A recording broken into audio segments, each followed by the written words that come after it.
দিনাজপুরে পুকুর পাড়ে পতিত অনাবাদি জমিতে বস্তায় উচ্চ মূল্যের বিষমুক্ত নিরাপদ সবজি চাষে ব্যাপক সাড়া পড়েছে। এ পদ্ধতিতে পরিবেশ বান্ধব ও উচ্চ মূল্যের লাভজনক সবজি চাষ করে দ্বিগুণ ফলন পাচ্ছেন কৃষক। পুকুরের পাড় ও মাচায় সবজি আর নিচে পানিতে মাছ চাষ হচ্ছে। বিস্তারিত শাহ আলম শাহীর রিপোর্ট।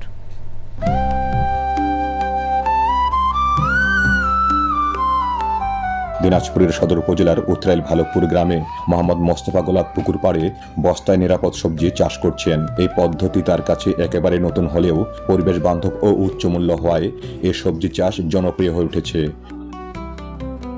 চাল কুমড়া আছে, মিষ্টি কুমড়া আছে, ঝিঙ্গা আছে, বটবটি আছে, করলা আছে, মিষ্টি কুমড়া আছে, লাউ আছে।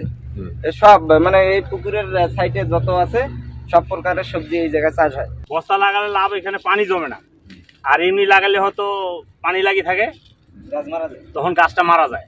এই জন্য ওরা বস্তা লাগাইছি, এখানে ধসিও যায় না, এখানে গাছও থাকে।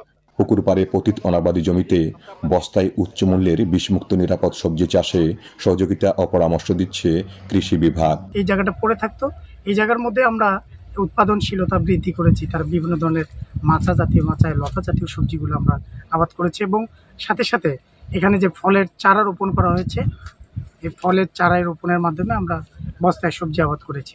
বস্তায় উচ্চ মূল্যের সবজি চাষ সহজলভ্য ও পরিবেশ বান্ধব। এই পদ্ধতি দেশের কৃষকদের জন্য একটি লাভজনক ও টেকসই জীবিকা হতে পারে বলে মনে করছেন সংশ্লিষ্টরা। পুকুর পাড়ে এই পতিত জমিতে মোস্তফা বস্তায় সবজি চাষ করে ব্যাপক লাভবান হয়েছেন। তার এই সাফল্য এখন অনেকের অনুপ্রেরণা। সংশ্লিষ্ট বিভাগের সহযোগিতা অব্যাহত থাকলে এই পরিত্যক্ত পুকুর পাড়গুলোতে বস্তায় সবজি চাষ করে অনেক লাভবান হবেন এবং এই পদ্ধতি ছড়িয়ে পড়বে, এমনটাই মন্তব্য করছেন সংশ্লিষ্টরা। দিনাজপুর থেকে শাহ আলম শাহী, চ্যানেল আই।